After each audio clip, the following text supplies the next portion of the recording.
What are the timelines you took, like for the how much time in NDA, then in the Air Force Academy to reaching? I just want to explain to the kids that fighter pilot banna is not just like piece of cake. You have to there are certain checkpoints you have to clear, and repeatedly these things will come. National Defence Academy you join for, so that the period is 3 years. And so that 3 years is divided into 6 terms of 6 months each. So every term for 5 months you are in the academy, and 1 month you have a break when you come back home, and then you join the next term for the period of 5 months and so on. So the term is generally from say June to December and January to June are the terms in the National Defence Academy. And it's a tri-service organization. So Army, Navy, Air Force, all cadets are trained together in the National Defence Academy.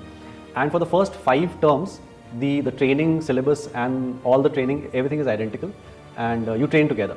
So, so as I said about that bonding, so not only my Air Force course mates, even if I have an Army course mates or a Navy course mates, they are still my blood brothers for life. And so in the last 6 months or the final term in NDA is where we start doing the service specific training.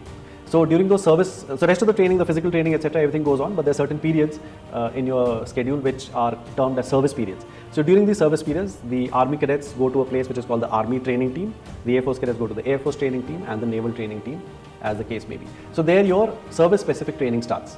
So as far as the Air Force cadets are concerned, during this training, when I was a cadet, we used to fly the gliders, but now they have something known as a part glider available in NDA. It's a Super Demona.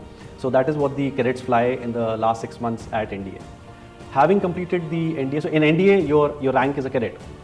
So just to get back to this rank thing, it's something very touchy with all the defense officers. Like somebody addresses me as Mr. Himanshu, don't call me Mr. So when I join, from the moment you join NDA, you are cadet so and so. So cadet is your rank.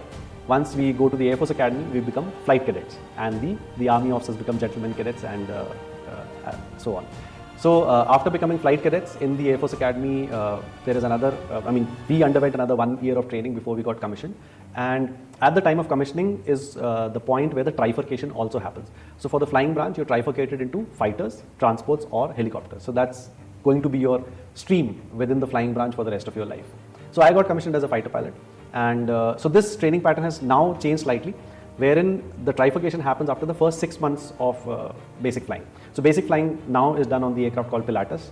It's a turboprop single engine aircraft. And having completed that, the trifurcation happens after 6 months. After the trifurcation, the fighter flight cadets, they start flying the Hawks. The transport flight cadets will start flying the Dornier 228 aircraft. And the helicopter pilots will go to fly the Chetaks for the next 1 year or so. In between, at the end of the 4th year of training, that is 3 years of NDA plus 1 year of flying training, you will get commissioned. So that is the time your rank as a commissioned officer becomes flying officer. So that's the first rank that you pick up. And so subsequently, from flying officer, flight lieutenant, and squadron leader, wing commander, and so on, you keep rising in service.